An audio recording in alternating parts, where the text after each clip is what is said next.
Hi guys, welcome back to my channel. If this is your first time, my name is Precious. This is another exciting video on relocating to the UK, and today I'm going to be talking about everything about childcare, everything about looking after our babies, everything about looking after your children.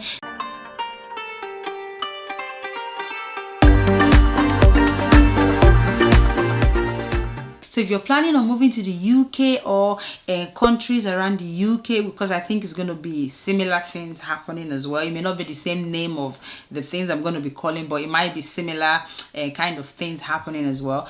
And you have children, you're thinking, oh, how do I go about looking after my children? What do I do? When I was in Nigeria or when I was in my country, I had a maid, or I had a nursery, or I had my parents, or I had this person or the other person helping me. So today I'm going to be telling you everything about childcare, everything you need to know about childcare so you can prepare your mind. And I'm also going to be giving you my thought as well, so you can decide. If you move to the UK, you'll be able to decide which of them is best for you and which of them is suitable for your child, because you might have the one that is best for you but not suitable for your child. So without further ado, let's get talking. So what are the childcare options available in the UK? The first one is mom share. Okay, so this is a situation, or this is when two moms, for example, I have kids and I have a friend that has children as well, so we can decide to say, you know what, I'm going back to work and I'm going to be working 2 days a week. And she said, oh, I actually want to go back to work as well, but I'm going to be working 2 days a week. You know what, let's just swap it around. I'll work Monday, Tuesday, and you can work Wednesday, Thursday, or however. When I'm working, you can be looking after my kids, and when I'm working, you can be looking after my kids. Just something like that. So where two moms come together and agree on looking after each other's children.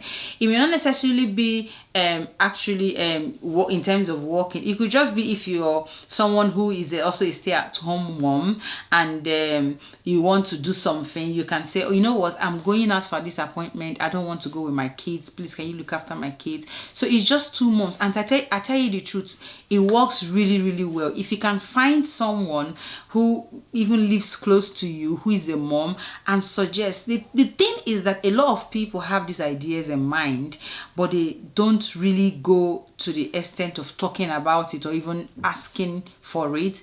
If you're bold enough, you're able to ask for it, you're comfortable with the whole thing, you're comfortable with that person, which is what I'm going to be stressing about. Make sure you're comfortable with the person, make sure you're comfortable with their way of doing things in their house, make sure you know the person before you start leaving your children with that person. If you're comfortable, then why not try it? Ask. The worst that can happen is no. You may not even get the full package that you want. You may get, okay, you know what, I can look after your kids every Monday and you can look after my every Tuesdays. Another thing that happens as well is the fact that you might even be able to pick kids up. Let's say if your kids are going to the same school, instead of all of us on this estate going to pick our kids, okay, or if instead of my neighbor and I going the same time to pick our kids, I could say, you know what, I'm going to pick your kids for you, and maybe on Tuesday I say, oh, you know what, can you pick my kids for me? I'm not able to. So things like that really, really work. So mom's share is a big way of looking after and sorting childcare out when you're in the UK. So another childcare option is called au pair. So this is basically where a student or a young person from a different country decides to move to another country to be able to learn their language or to learn English. So it happens a lot where people from non-English speaking country decides to move to England to learn how to speak English. While they are learning how to speak English, they tend to do a lot of this kind of work where they look after people's children. So one thing you need to bear in mind is that this is mainly young people, mainly students, and that actually provide this service. They do have some adults as well, but I find it that it's mainly young people who tend to be au pairs. If you're comfortable, au pairs as well, you can decide to have an au pair live in your house. You can decide to have an au pair that comes and go. It's just up to you and your affordability and what you can do. So that's another childcare option that you have. Having some is similar to, let's say, back home in Nigeria, having a maid living with you. So the thing is that you have to explicitly say what that au pair is coming to do. Is the au pair coming to look after your child? So what that means is that it's strictly your child that au pair is coming to look after. The au pair is not coming to do chores in the house and all of that. So you have to define what that au pair is coming to do, and based on that, the au pair will be able to give you their charge or their fee. So au pair is actually a childcare option that I know a lot of people that have actually used them, that you can have a think about if you're coming to the UK. Another thing as well is family. Now, for me, who am here by myself, my family is not here with me. I've got a lot of friends that have actually turned family. I've got a lot of friends that I remember when I was pregnant with Naomi, that I had to go for appointments. Naomi's godparents were always there to look after my other kids, so I could go for my appointment, because at that time they were not allowing children to go to the hospital. So if Derrick was going to go with me, let's say for scans, and I needed him to come with me, I would have to look for someone to look after my children for me. I remember even when I was in labor, I had to drop the kids as well with my friends. So if you don't have family, that doesn't mean that you can't have friends. Friends can be an amazing gift. Those of us that are foreigners that live here, we do understand that you may not have a family, but I know that there are people who are lucky enough to have families around them. So you can make good use of a family. If your family is here, you have people around you, why not? You could drop your kids off. One of the things as well about having family is the fact that you have that family support. Okay, not just about childcare, you have that family support. So family is one way that you can manage childcare when it comes to childcare options in the UK. Another childcare option is called Nanny. Okay, so Nanny is basically nanny everywhere. A lot of nannies can be employed as part-time, or they can be employed as full-time. If you have a nanny living in your house, one thing you need to bear in mind is that you need to provide accommodation, a separate room for that nanny. You need to, like the au pair as well, you need to say what the nanny is going to be doing. A lot of nannies are older people. I think nannies and au pair are similar in a lot of things, but the thing about nannies is that most of them are already speaking English. They didn't come to learn English at the same time work, and they're just there to work for you. So nannies can be expensive as well. You need to bear that in mind when you're looking for any of these childcare options. The expenses, the money, how much you're going to be spending is something you need to bear in mind.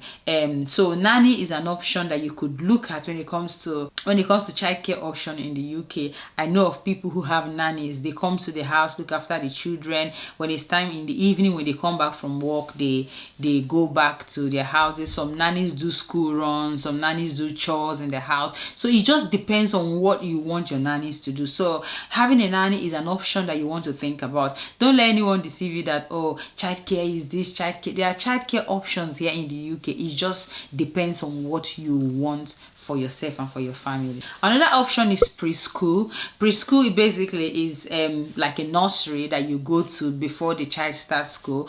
Most preschool starts at 3 years. That's if both parents are working, and you go into preschool at 3 years, and you're going to be going like normal full-timers, the normal children who go to school go. So you're entitled to 30 hours basically to go to school. Preschool, I would not say is necessarily like a nursery.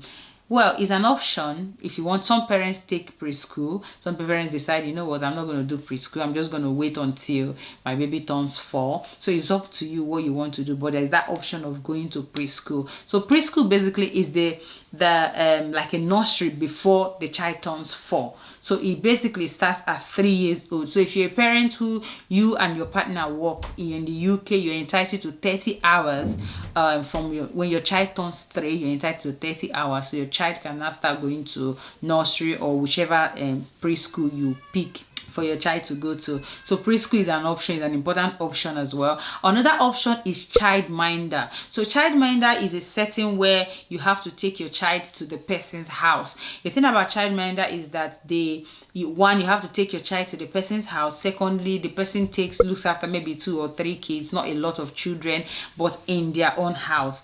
The thing about child minding is that you have to be comfortable of the person's house.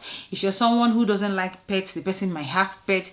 If you're someone who doesn't like smoking, the person may be smoking. There are different things that you need to bear in mind when it comes to child minding.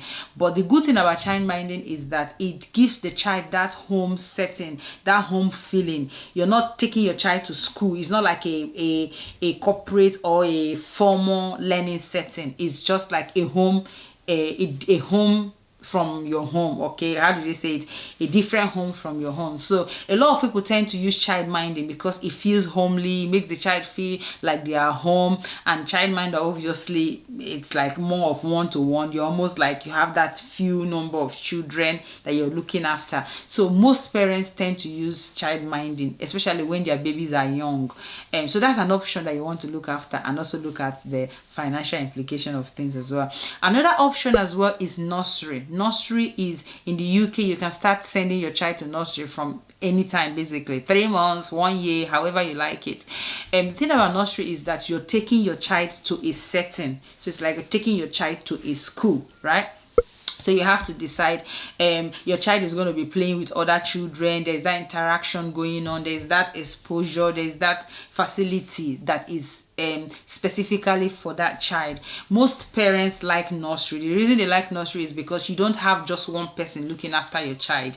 You have a lot of staff looking after your child. So what that means is that there is a chance that abuse will be spotted. Okay, one staff cannot abuse your child without the other staff seeing, and the other staff seeing it may likely escalate something. But if you're someone who is just having one person look after your child, that one person may abuse your child without you knowing. It's only when the person tells you that you would be able to know. So people love nursery setting. It's not because they really like it per se. It's the fact that it's more safe in terms of it's more controlled, it's more organized. They have setting, they have time, they have route. It's like it specifically puts your child in a place where your child will have routine and structure. Okay, so nursery is very, very good. It might be expensive depending on how much time you want your child to spend in nursery, but to be honest with you, there are so many childcare options which I've listed here, which you can decide to go. And the thing about day nursery is the fact that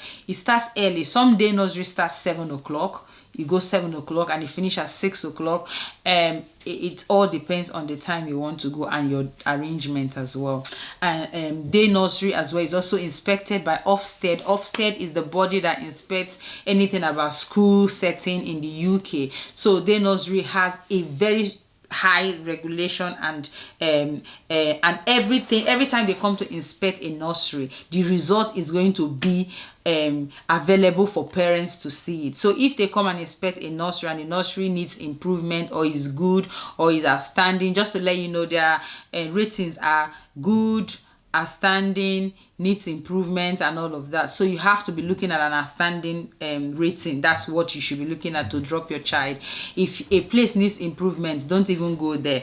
If a place is good, it's okay, but it can be better. So you need to bear that in mind. So Ofsted is the body that regulates and gives this rating to each nursery. So any nursery you're sending your child to, request for their Ofsted report. It is very, very important. Whether it's nursery, child minding, any of these childcare options that I've listed here, you have to make sure you look at Ofsted report, or look at their registration, or look at their certification, and make sure they are certified. They've been vetted by Ofsted and by they do DBS check. So DBS check basically is a check that they do if you have any history, you're on the offenders list, or you've done anything in the past that could make you're not suitable for that kind of job. Bear in mind that also the UK is very, very high in looking after children and babies, so they don't take it lightly if anything happens to any child.